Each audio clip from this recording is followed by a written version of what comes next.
There are few things in life that can truly bring us together. Few things that can lift us to our feet and bring us to our knees. Few things that can be analyzed, internalized, socialized, even spiritualized.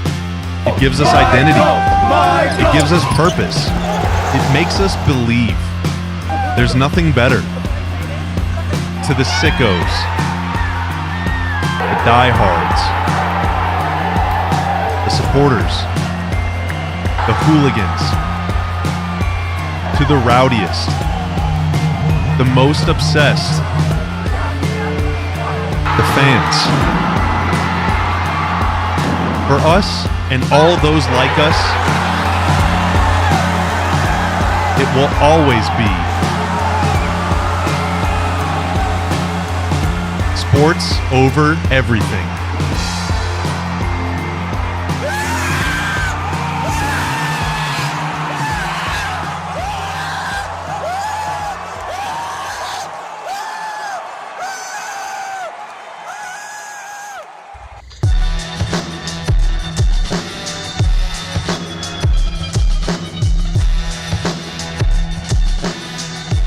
What's up, y'all? Welcome into the DNVR Avalanche podcast presented by Bet365. Download the Bet365 app. Use that code DNVR365. Deposit $10 and place a $5 bet for $200 in bonus bets. Must be 21 and up and physically located in Colorado. Please gamble responsibly. If you or someone you know has a gambling problem or wants help, call or text 1-800-GAMBLER. What up, guys? Sports over everything. Avs over everything, hockey over everything. We've got a lot to get into. I'm J-Mike. I'm filling in for Rudo, who's a little under the weather today. Makes sense. That man never sleeps. We've got AJ. We've got Bailey. And we're going to have a little bit of fun today. I'm excited. I don't get to do that many shows with you guys, so I hope you guys enjoy this as much as I will. I was going to say, I always hop in on post games and we get like 10 minutes with each other. So it'll be nice to finally have an all encompassing little situation together. Looking forward to it. Looking forward to this Saturday. There are limited tickets available for the DNVR Suite Takeover event. I know that's not necessarily in everybody's finances right now. Suite tickets very expensive, but it is an epic opportunity if you are looking to hang out with the DNVR crew, looking to watch the best team in hockey, although it is fitting I come on the show right after they finally lose back-to-back regulation games. I guess it had to happen at some point. AJ, my man, how you doing? I haven't got to be on with you in forever. I'm good, man. I'm excited. We're just the girl and I are packing up everything and getting ready. We're flying out to Denver on Friday morning. We're coming out for the Sweet game, so her first NHL game. I'm really excited for her. She has absolutely no proper amount of appreciation for how cool this is because she's never been to a pro sports event. What I'm really excited about, too, is the bonding experience that we get to have because she's getting a first experience of NHL, chaos, the same way I did with a Sweet experience. It's so much fun. It truly is one of the best ways to watch hockey. I have looked at approximately 95 different outfit options that she had, and the one that she settled on, it was like a resounding yes for me. I was like, this is so hockey. This is perfect. I'm so ready. I'm really excited for her. I'm really excited for the Sweet game this weekend. I think it's going to be a lot of fun. I've never actually gone to an Avalanche or a DNVR takeover of any kind. Most of the time, I have always been out of town during them, and I think one or two that happened when I was still living there. I was going through some personal stuff where I couldn't be in arenas at the time, so it was like, nope, I'll just stay at the bar by myself. And so I'm excited. I finally get to do one of these. It's going to be a lot of fun. Yeah, we've got lots of really fun plans. I'm coming down to the Suite to hang with everybody for a little bit too. So I'm very excited. It's going to be a great time. Yeah, Bailey, you are in that awkward spot I was in last year where I do technically still have to work this game. Everybody else is, chicken fingers and throwing beers back, and it's like, well, I gotta head back and do the press obligations at some point. It's gonna be a blast though, is the point we're trying to make. And again, there are limited tickets available. You can find those on the events calendar at thednvr.com. And again, if this one's not in your price range, we totally get it. We'll have some more approachable, I would say, takeover events just in the regular old seats coming up this winter as well. So make sure you check all of that out. I'm excited for all of it. Are we still excited for the Olympics, guys? Not the facilities might not be. How do you not have the facilities ready? They've had 4 years. What has happened? Like, am I crazy? I'm the kind of person, I procrastinate everything. So like I'm trying to put myself in their shoes and saying, like, if you wait that long, sometimes with, you know, the right jump, you can, the adrenaline hits when you hit that send button at 11:59 before, you know, assignments are due and whatnot. I don't know how you can procrastinate something like this and wait this long to get it to this point. It's, Yeah. I don't understand how the thought process is there for that, or what the thought process is, period. Because like, this is not the only thing I mean, the rink has issues of its own that, I mean, if you go about it this way, it might have, like, there's still things wrong with it if it is done. I don't understand it. We're a month from the Olympics starting. Like, this is no longer like, well, they've got some time. No, they're mostly out of time. The runway's gone.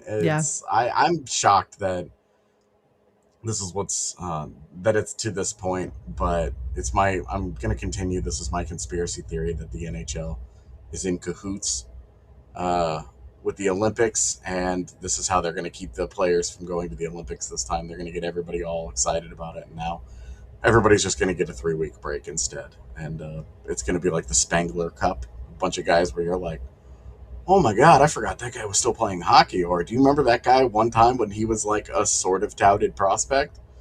So I'm going to ride my conspiracy theory till it's dead. You're riding that into the ground, AJ. Yeah, this is it. The NHL is in cahoots to try and keep the players from actually going, and they've intentionally sabotaged the rink, and they don't really care about what the any kind of the of other things that need to happen. What the interesting thing to me is, though, is with the reports that have come out, men's hockey, aside from, you know, the shorter rink, is not going to suffer. The big sufferers here are the women's ice hockey teams. If reports are true, the rink may not be done in time for women's hockey to start their tournament. So that's the part that I think sucks for me the most, is you're not getting that conspiracy theory. And yeah, no, the men's ice hockey team has to go find somewhere else to play. It's women's hockey is suffering. That sucks. Because there's some athlete, like, you look at how excited some of these athletes are, and looking at the Good Morning America situation where they had a couple athletes from the men's hockey, women's hockey, and sled hockey teams, and they're so excited. And only one of them, it seems like, is going to have a true Olympic experience in a rink that is fully done and fully, like, set up for the Olympics. Well, the women's starts a week earlier, right? Mm-hmm. So they're really out of time to get that going. Yep. It's unfortunate, to say the least. Yeah, it's a shame. I didn't think about it from that angle of just the uniqueness of the Olympics and potentially missing your window. You know, a lot of these players aren't necessarily going to still be in their prime 4 years from now, but it just feels like an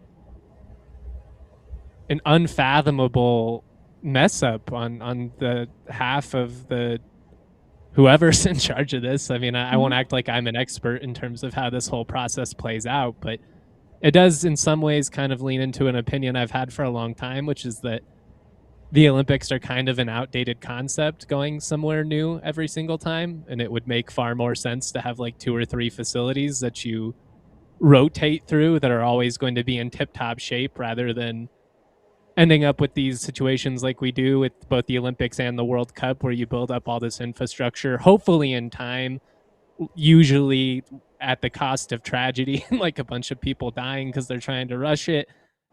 and then it just gets abandoned and it never to be used again. So like it feels like we could just avoid this Sure. if you rotated between Vancouver and like 3 other places. I get you want to showcase the world, but I do wonder if this potentially leads to a call for a shakeup to this whole process, because I just don't know how sustainable all of this is, but I don't know. Maybe that's too much common sense. Well, it has also become like a growing conversation that hosting the Olympics sucks.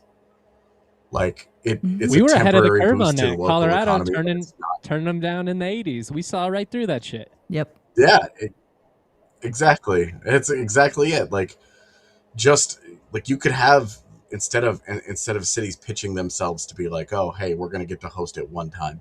Like you pitch to be like one of 4 hub cities for summer or winter, and they just rotate between those.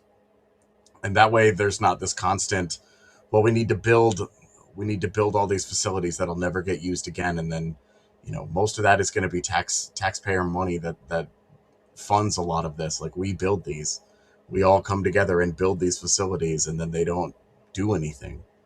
Like, okay, we hosted the Olympics, it's a neat experience, but when it comes down to there are so many real problems in the world, and we're spending a local community is spending that much money, and in this case, it's not even good money. This is dumb money. This is not even ready. What did they spend the money on? They couldn't even get an actual rink ready in time for this. It's not hidden. They've had years of planning and prep for this. So the whole thing is just embarrassing. It makes you wonder too, because we obviously have a bit of like a trained eye on everything surrounding hockey for the Olympics, but it makes you wonder just how much more is going wrong with quite literally every other event, and how much they're prepping for these, and what's being swept under the rug there, and what's maybe not being seen there. So it seems like a crap show at this point. Yeah. So I don't know. I think they're really prioritizing. So like, what's the sport where you downhill ski with a gun? That's what I'm most looking forward to with the Olympics.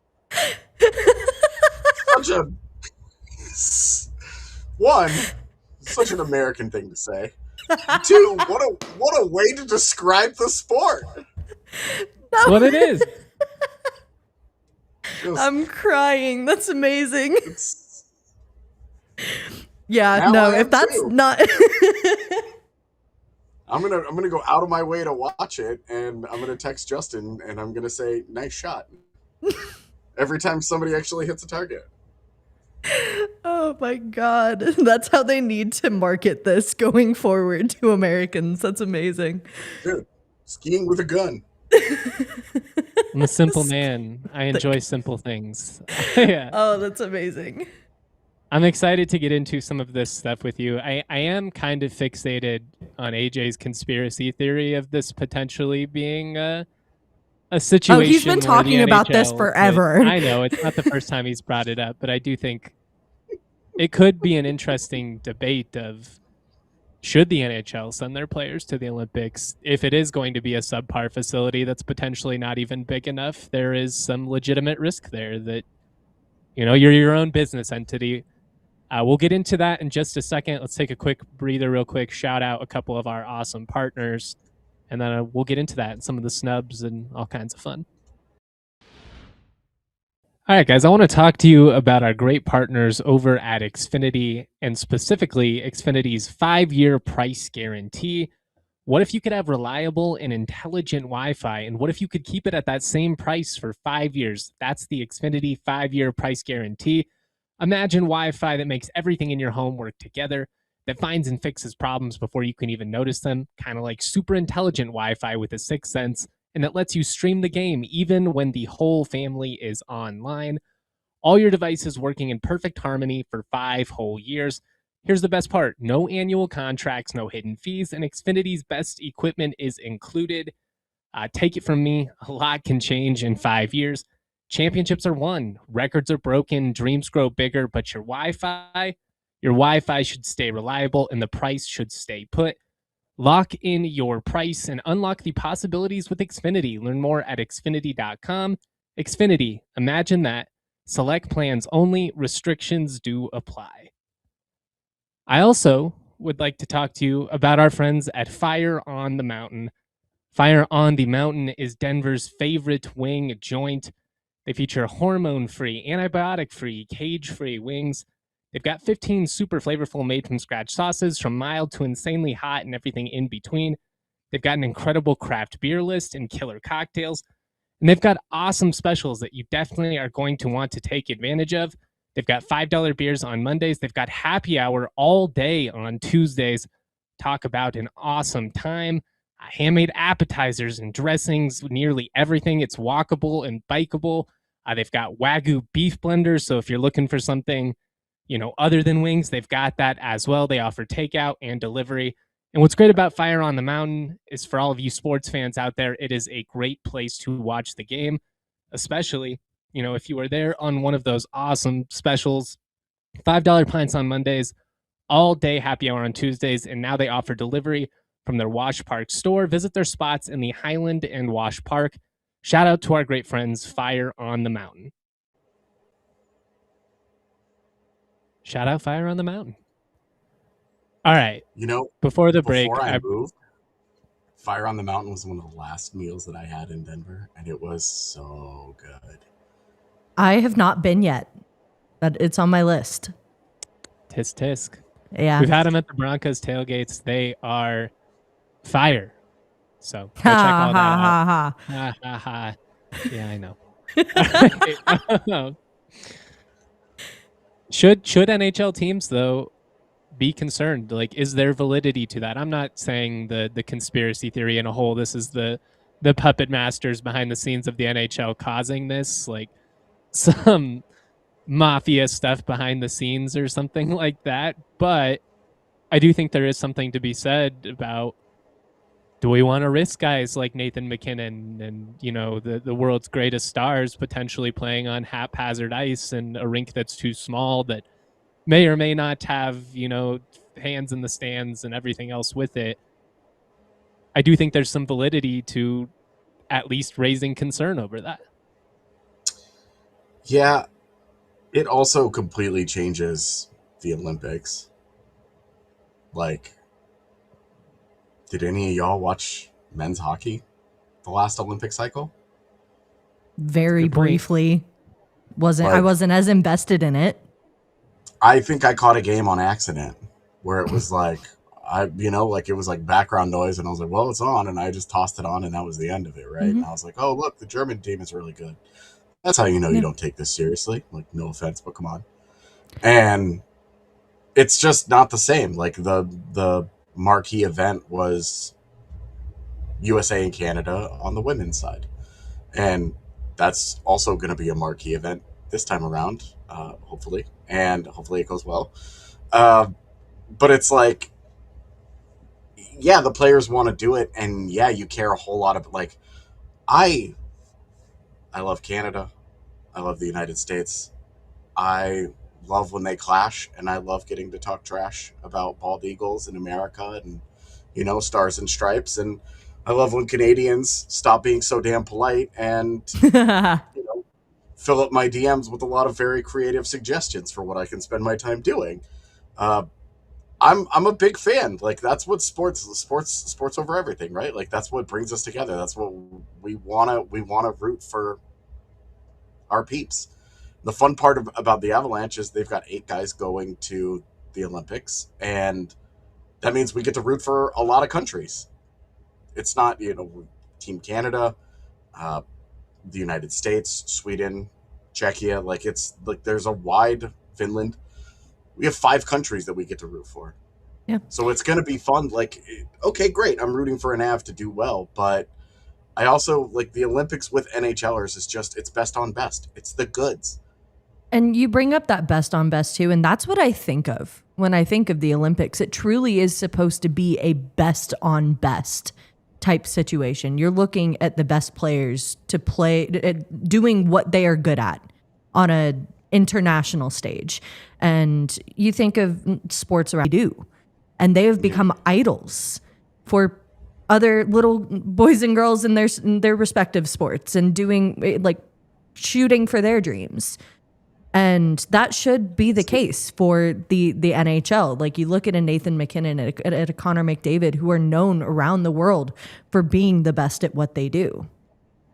That should be the case. There should be a valid argument for keeping the best guys on the ice and making it, you know, a want to be there type experience too. And that's what I worry about after this one, is there are so many guys. I mean, you look at the Kachuk brothers on their podcast saying like, I don't care if the ice is made of slush, like I'm going.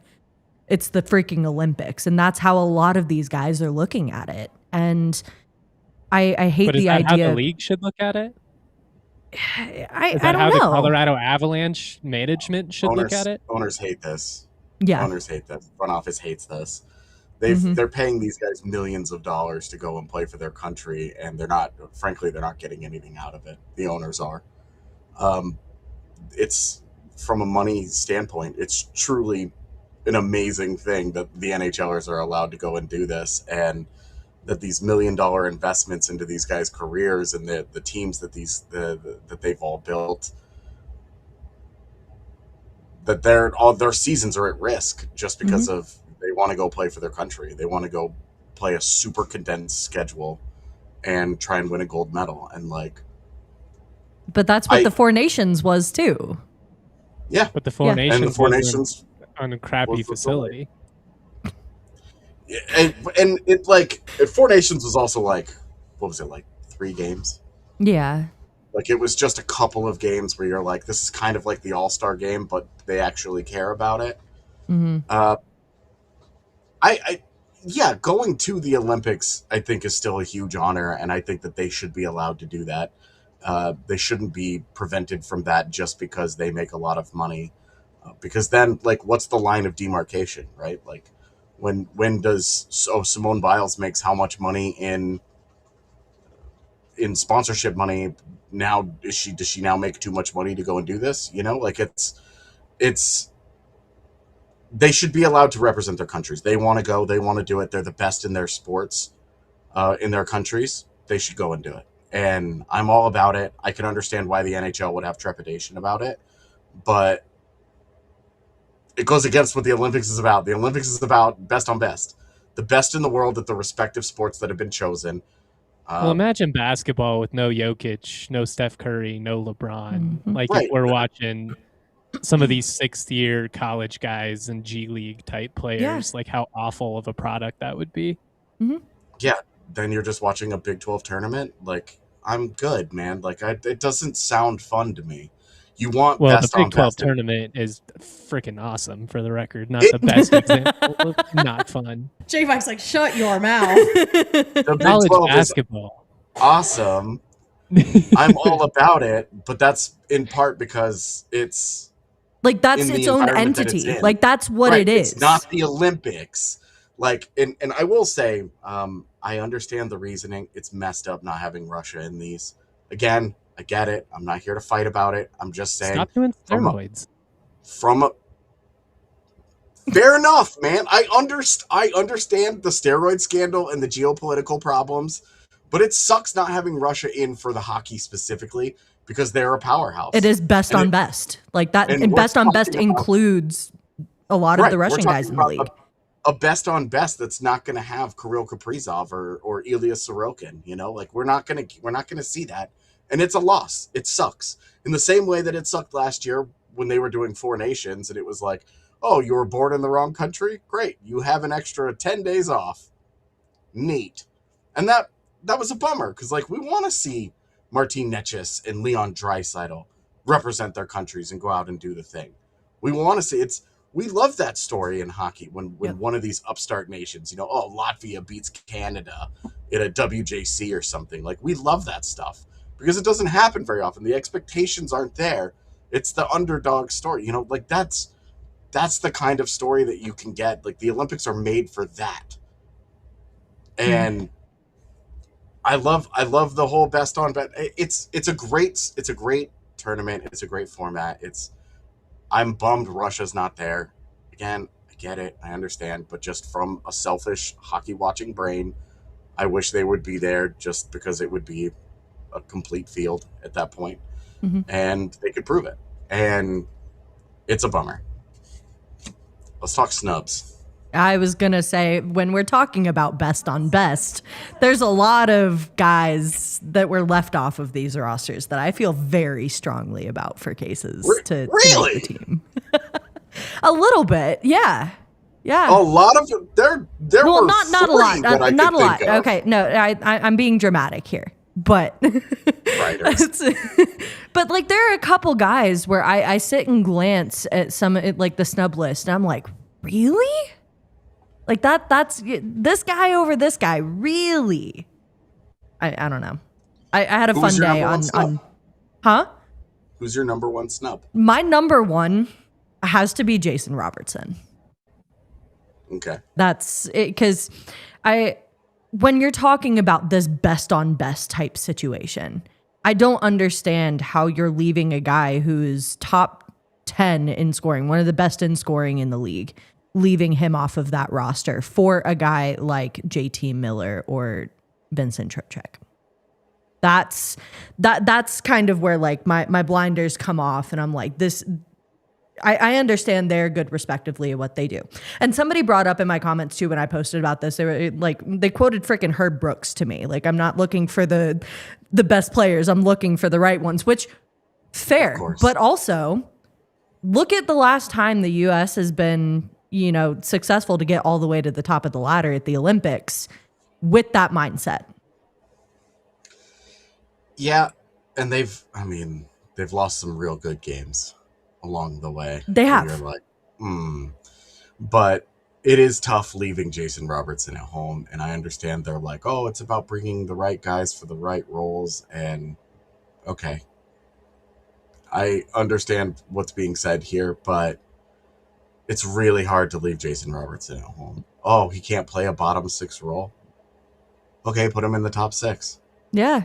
I mean, he's proven multiple times this season. I mean, Dallas has their strengths and their weaknesses, and Jason Robertson has proved to be more than helpful for getting that Dallas team to where they are at currently. He's a high-end offensive player. I get he doesn't play center, so there's no versatility there. But he's slow. That's fair. Mm-hmm. And he's not great in his own zone. That's also fair. But he's really, really, really, really good in the other zone. And I think that this is a case of you overthought this one. No. Like, this should have been an easy one. I can understand they left Cole Caulfield off the team. I can get that. Like I get an Adam Fox. And Adam Fox... Fox was one of the ones that really it stuck with me because I was like, he's super good, but he had some real bad moments at Four Nations, and I think that stood out. And again, you're talking about not super versatile and foot speed issues, and you're just like, I think that Bill Guerin's probably just like imagining like the nightmare scenarios of pick a Canadian monster coming down the ice, and Adam Fox is just like, oh no, I can't handle this. But he handles it just fine in the NHL. Yeah. No. And we're talking the facility, they said that the ice is going to be smaller than an NHL rink by a couple of feet. So you're talking about even smaller, where speed is going to be even less of an asset, which means that being slow is even less of a detriment. So makes even less sense. Yeah. Like you could have easily made it work. I just don't like you want to tell me that a Tkachuk brother or a Matt Boldy wouldn't have been fine on a third line. Like you would have gotten away with that just fine. It just wouldn't have been a problem. Yeah. So and that's where it kind of comes down to for me too. Like you're looking at building a complete team. Like I get it, right? And like I get you're looking at the different strengths and weaknesses of these guys too. But winning games includes scoring goals and being able to work in the offensive zone. Yes, you've got to, in looking at a Team USA, you've got to shut down defensemen like Jacob Slavin joining your roster. Okay, cool, great. But in turn, like, you also have to be able to go and score, and you need guys who are gifted in the offensive zone to go and do that. And I understand you're looking to fill some of those bottom six roles. And that, to me, if you're looking at taking a Jason Robertson, just makes your bottom six just that much more complete. Like, you're moving a couple guys down the roster. Saying you take a Vincent Trocheck off this roster and put JT Miller in the bottom six, and that's not, complete to you. I don't know. Yeah, I mean, we'll keep I this think conversation going in just a second. We don't want to get too derailed here. I want to hear what AJ has to say on this. I want to keep it going. Let's shout out a couple of our partners, and we'll be right back. I want to talk to you about our friends over at Shopify. Shopify is the e-commerce platform behind millions of businesses around the world and behind 10% of all e-commerce in the US. What kind of dreams did you guys have when you were kids? Maybe you thought of starting a business. Maybe you wanted to sell your Pokemon cards. Maybe you regret trading your Pokemon cards back in the day because you now wish that you could sell them using the awesome platform on Shopify. We use Shopify at DNVR and throughout the entire ALLCITY network. What's awesome about Shopify is they empower you to take your business to the next level, and they've got you covered from everything from website creation to product description, email and social media marketing, and more. They also have AI tools designed to help you maximize sale. If you are looking to turn your big business idea into cha-ching with Shopify on your side, sign up for your $1 per month trial and start selling today at shopify.com/allcity. That's shopify.com/allcity. Cha-ching.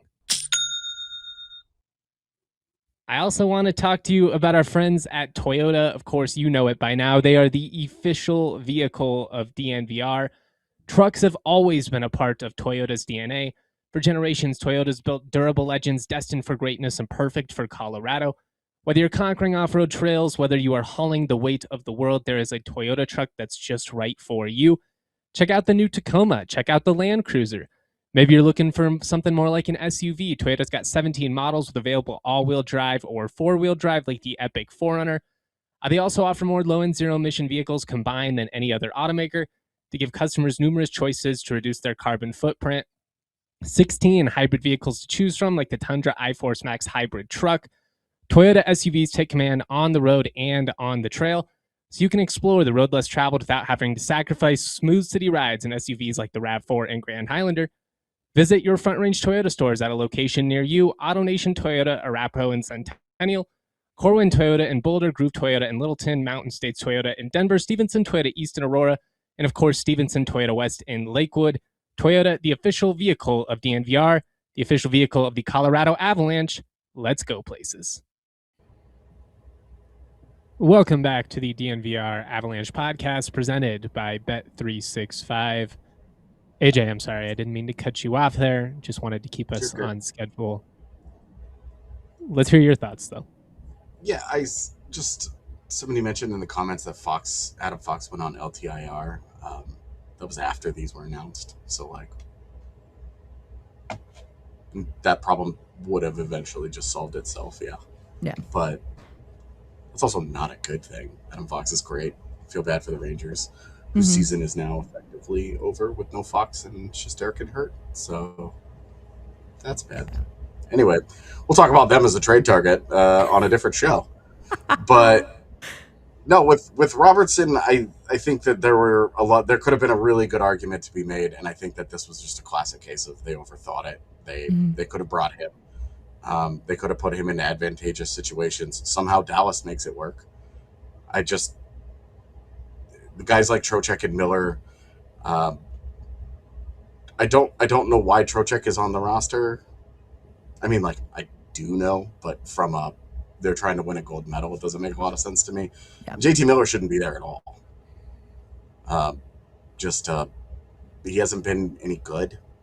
The personality is obviously sort of a mess, to put it lightly, and a little BS, if you will. Yeah, And his positional versatility is meaningless if it doesn't matter what position he plays at. He plays poorly, which is kind of what he's been this year. So I'm just kind of confused as to why they couldn't make Robertson work. The other, like Fox, you can at least have a conversation about, right? Like there was, and Fox and Lane Hudson, I think, are in the same boat here. Of this is an archetype that when you're picking from the best of the best, you're not saying, oh, we need to bring multiple of these guys. We want to bring one, or we want to bring maybe two, as one of them as an injury replacement, like sub type of guy, which is, I don't know. I think it's a little silly. Again, I think it's overthinking it. The way that I kind of look at it too is I think there's a fine line to be walked here, because a lot of people are looking at these rosters and saying like, this needs to be treated like an all-star game. Like you're picking the best of the best for a reason. Like they're good at what they do. They're good at scoring goals. They're good at scoring points. Like these are the guys we want to bring.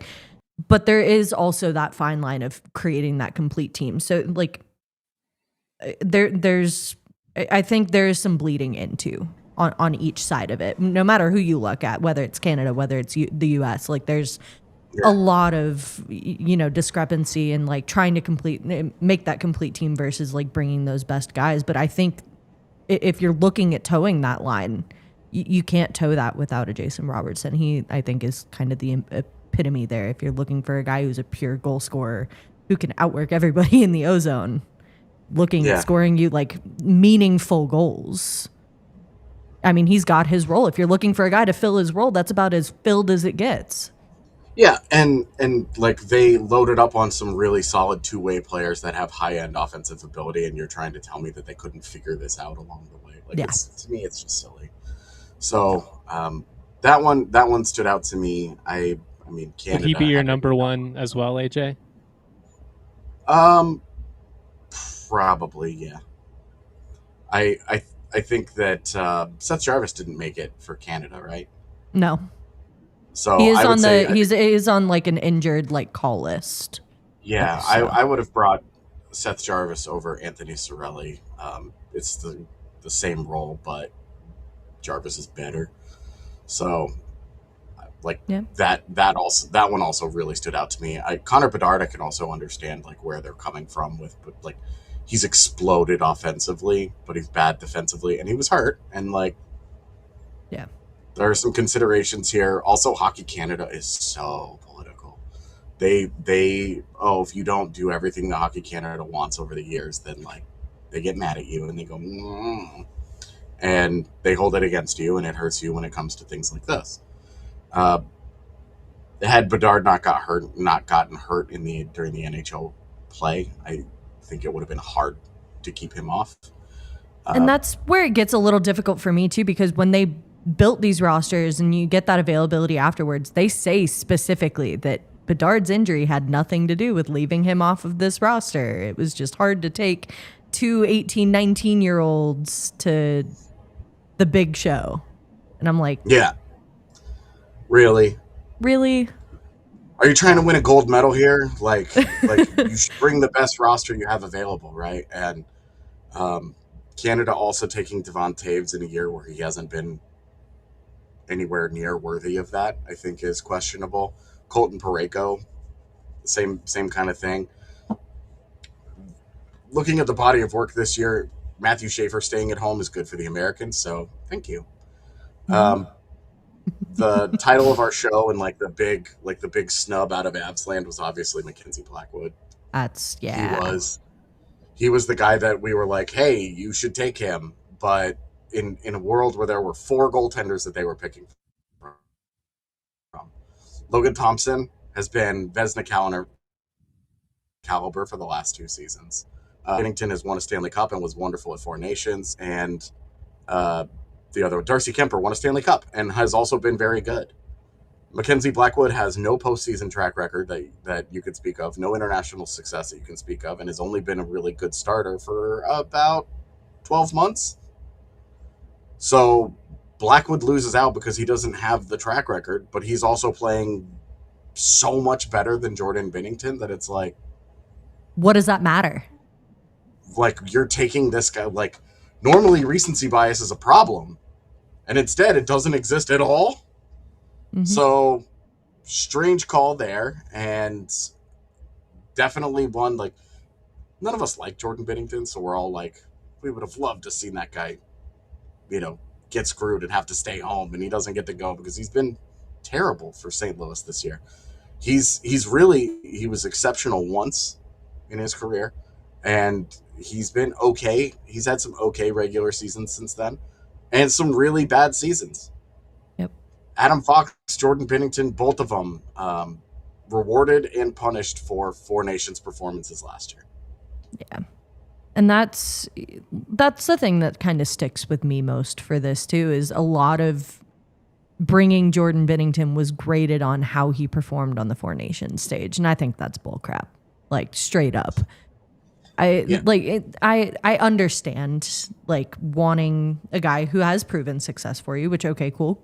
I understand that Jordan, right. One or two games is what's defining that pick for you.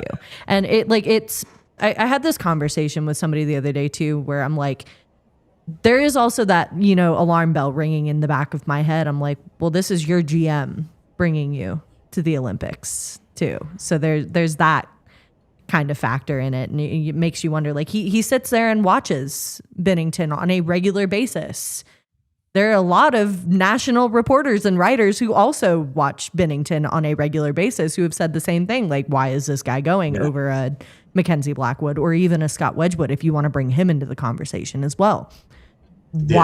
Why is this the conversation? And it smells a little fishy to me for those two reasons.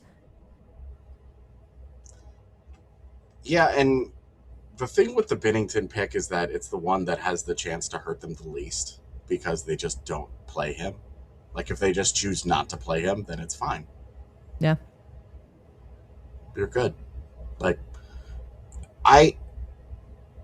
what I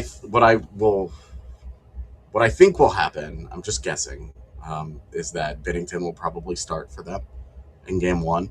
And if it goes well, he'll start game two. And if it doesn't go well, then he'll sit. And that will be like, wow, what a fun conversation. No, that's why the duality of this is hilarious to me too, because if Binnington does get left at home and you bring in Mackenzie Blackwood, how do you make that decision to, you've got a Darcy Kemper who's proven, you've got a Logan Thompson who's a little proven. And if Mackenzie Blackwood ends up sitting for all of the games, it's like, okay, well, at least he was an Olympian. He was named to the roster. Like, that's a really cool, representative thing for the Avs. Like that, and that's a win. Like, if he gets to play a game, that's even better. But it really, like, it's that representative aspect of it, I think, knowing that, out of the three, if you take Binnington out of that conversation, he might not be getting the start. And that's fine. I would have loved for Blackwood to have gone just for him. Mm-hmm. It's Canada's weakest position, but Blackwood has been great this year. If he had been healthy, maybe it's different. But I don't know how we could actually believe it would be different, because what more needed to happen? Blackwood has been a top 5 goaltender this year, and Binnington has been a bottom 5 goaltender this year. Yep. So I would assume that Canada's going, hey, we built an exceptional team in front of the goalie. We're just going to be in don't screw this up territory. And Binnington was awesome for us at Four Nations, so that's our map. You think that maybe if that clutch factor is the only thing that you're holding on to for joining Binnington, I have a lot of questions for the rest of your roster. That's that for me.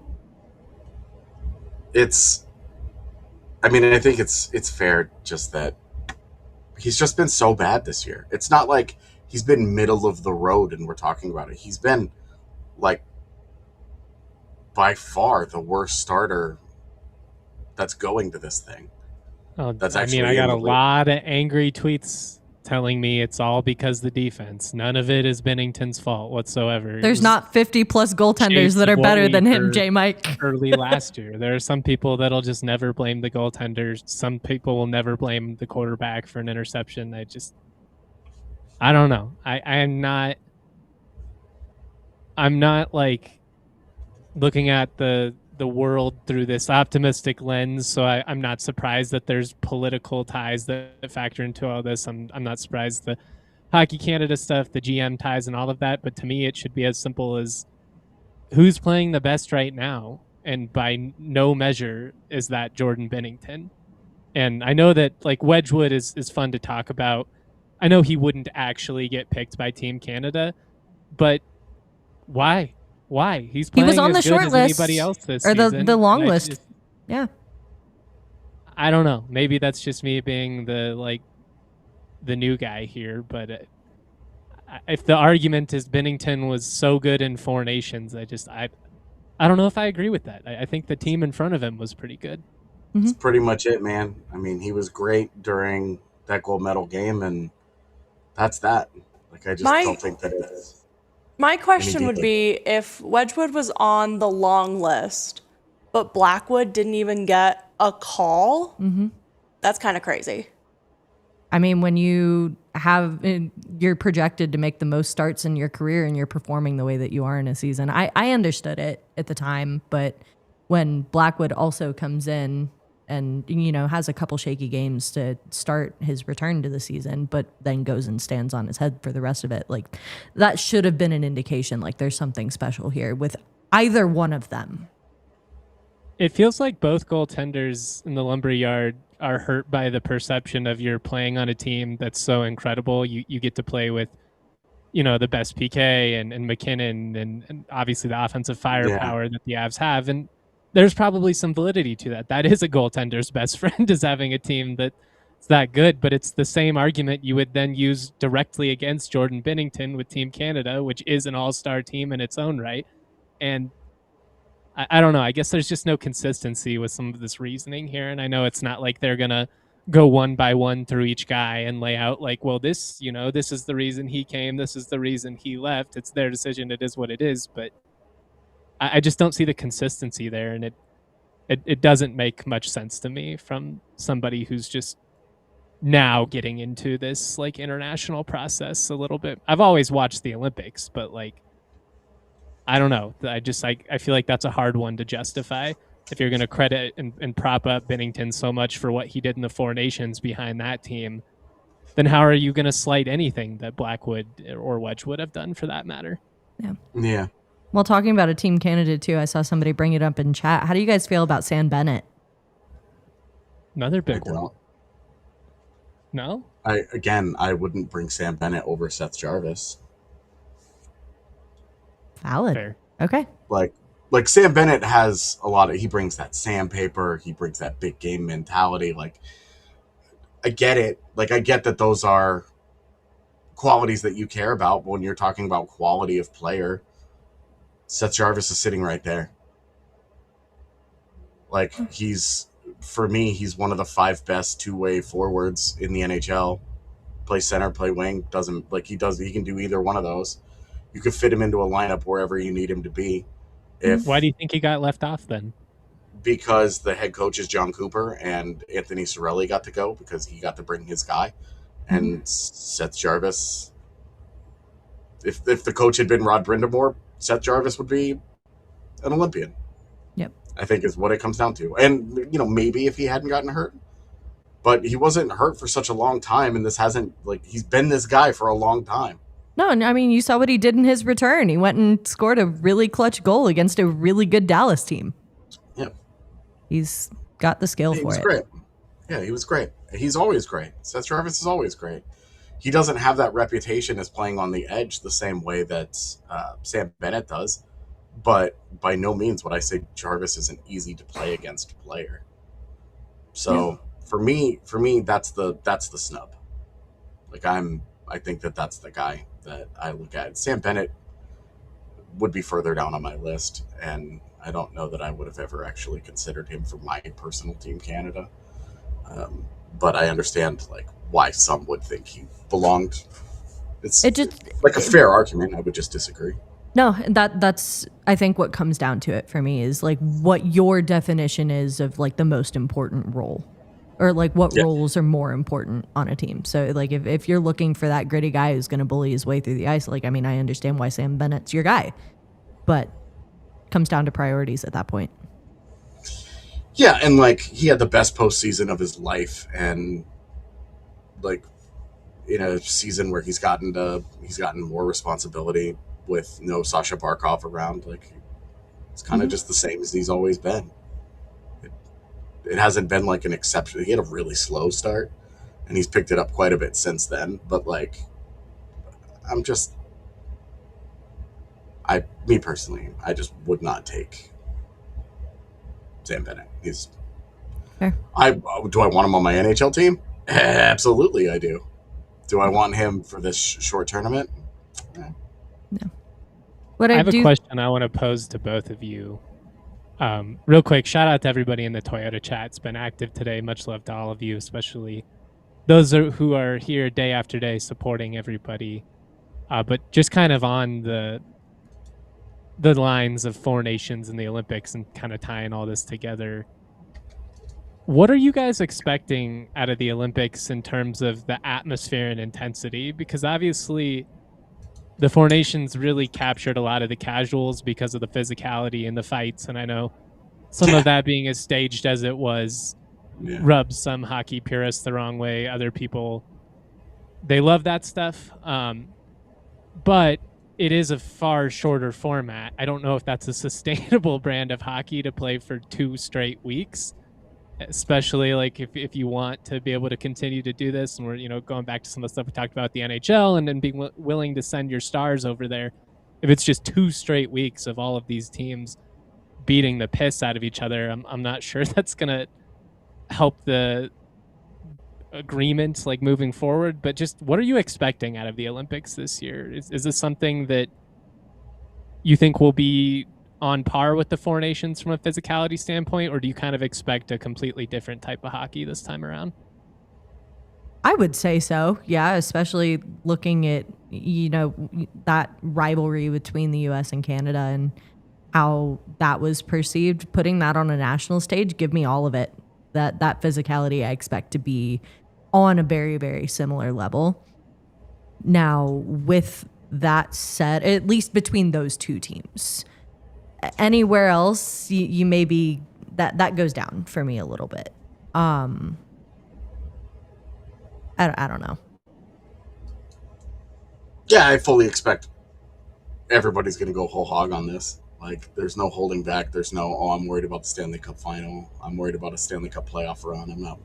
They're gonna do what they can. This is about this is about them playing for where they came from and for everyone who helped them get there. And I mean, I think this is the thing. Winning Four Nations, neat. Winning a gold medal at the Olympics, just a different level. It's different gravitas to it. Fair. Off of that, though, there is a world where Devon Toews potentially doesn't participate. Yep. Obviously, Blackwood, I think, got snubbed, whatever. But with his health situation, I mean, is there an argument that it's potentially best for the Avs in the long run that some of these guys are not going to be participating or potentially participating? Yeah. Sure. Yeah. Absolutely. The way that I'm looking at it is the Olympics are cool, right? Getting to go and calling yourself an Olympian and having that honor is fantastic. But the run that the Avs are on currently, they've got a bigger prize in mind than a lot of these guys do on earning a gold medal for their country. There's a bigger light at the end of the tunnel for these guys. And if you're looking at a Mackenzie Blackwood who maybe does have a bit of an injury concern, and you're looking at relying on a Scott Wedgwood who has been great, but is also working the most that he has in an entire season and preserving that, I think that's huge. Devon Toews was already a question mark heading into this. So I think if injury is what's ultimately, just the icing on the cake of keeping him home, don't send him. Let him get the healthiest that he needs to be. And to that effect as well, you get a Gabe Landeskog who may also be out as well. And if you're getting a healthy version of Gabe Landeskog for the rest of the season versus, potentially putting him in another situation to get injured, I know which version of Gabe Landeskog I'm going to pick. But how much does that linger in the back of your guys' minds throughout this whole process? Because the Olympics are objectively an incredibly cool thing. They're unique. There's basically nothing like them. We get that. The opportunity to play, it is really cool for all these guys, and you're stoked for them. We, however, cover the Colorado Avalanche, and I don't know, like as excited as I am for all of this, I think that's going to be a thing I think about with every hit, with every little thing of just, oh man, like please don't come back to bite this team or potentially derail the train at all. And maybe that's me being too cynical, but there are some worries there. Yeah, I mean, you worry about the health, like you just worry about it, and there's nothing you can do. The whole Avalanche front office is just going to cross their fingers and hope for the best. And we're learning that the Olympics are a lot more fun when your team sucks and you're just like, go country, and you're not actually worried about postseason implications. But I think there's no way to get around it other than the NHL conspires with the IOC to mess up the arena to the point where the NHL players don't go. That's it. Yeah. Fair. God, I'm excited. I'm excited I'm for so all this excited to get for going. Just like it's going to be I so want to much see fun. the drama of it all, because there's nothing quite like the international drama in sports.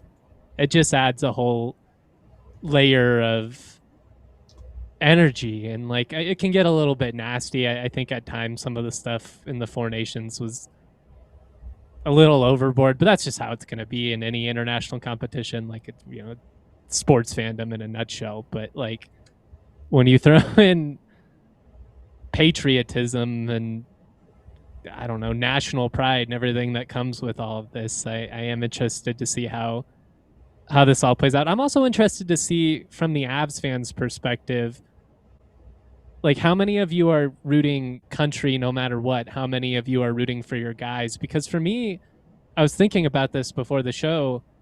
I have a completely different perspective with the hockey team than I do in basketball, because in basketball, I'm Serbia all the way for Jokic.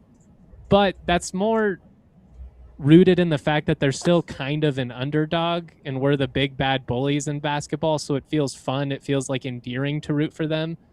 Whereas in hockey, although I do feel like the gap has closed, it's more like the U.S. trying to punch up, and so then I lean more into like the rah-rah U.S. I don't know. Where are you guys at?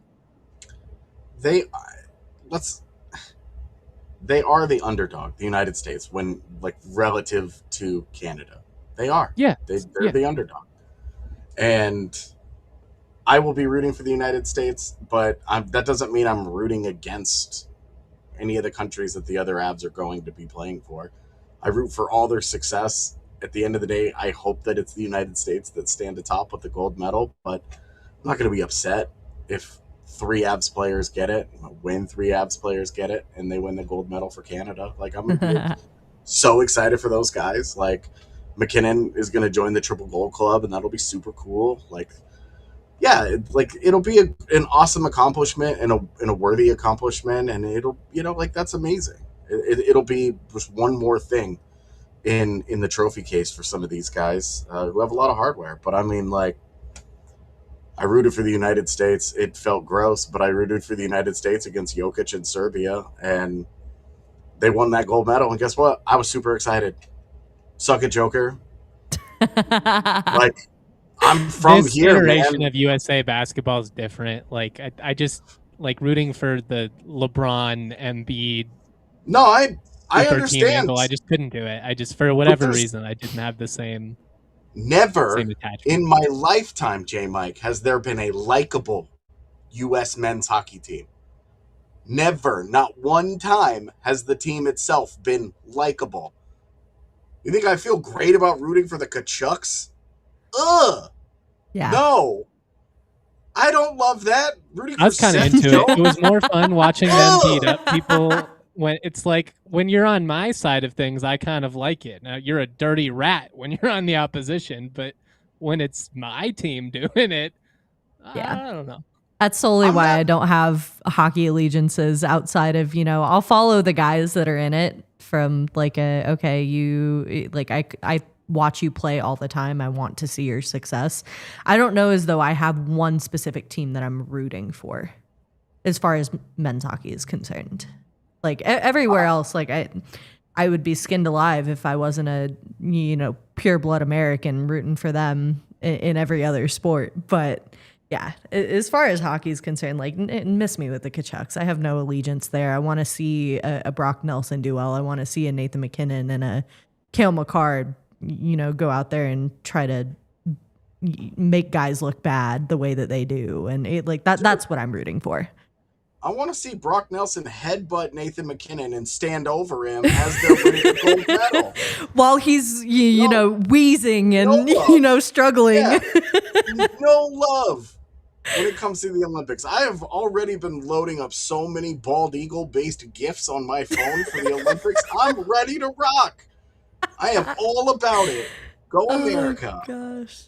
I'm getting you an American flag to just hold up for the entirety of the Olympics. That's your post every time. I asked the girlfriend, I was like, would you be mad if I got an American flag t-shirt? She said yes. So that's not on the table. But that's where my heart is. All right? I am all of this like, I'm going to root for this guy and that guy. Great. When it comes to the medal round, this is bald eagles or bust, baby. None of this other nonsense. Go America. There's a picture out there somewhere of my boyfriend's brother flipping off a syrup bottle on the ground. Like that's the kind of like allegiances that I'm used to seeing here. Before they play in a gold medal game, I'm gonna take a sledgehammer to some syrup. Let's go. I'm all about this. This is the kind of dumb nonsense that you can lean into when it's Olympics time. You root for your country, or you're a filthy traitor. That's all there is to it. Okay. Well, then call me Benedict Arnold. Yeah. Oh, hey. You mean Connecticut native? Connecticut son, Benedict Arnold? Oh, God. You set yourself up for that one, too. I love it. I'm pumped. I'm pumped for all of this. I'm so excited. Who you play for? United States of America, baby. Yeah, I can't wait excited. to get into it. It's going to be a blast. Guys, thank you for having me on today. Again, we're going to have post-game and pre-game live tomorrow. Same thing Saturday. If you're coming to the event, it's going to be a blast. Tickets still available at thednvr.com. Hit up that events calendar. Sports over everything, baby. USA hockey over everything. That's right. Shout out to all of you guys. Thank you for listening to the DNVR Avalanche podcast presented by Bet365. Download the Bet365 app. Use that code DNVR365. Deposit $10. Place a bet for $5 to get $200 in bonus bets. Much love, y'all. We will see you guys tomorrow. Have a great night. Peace. We all silly like the mayor.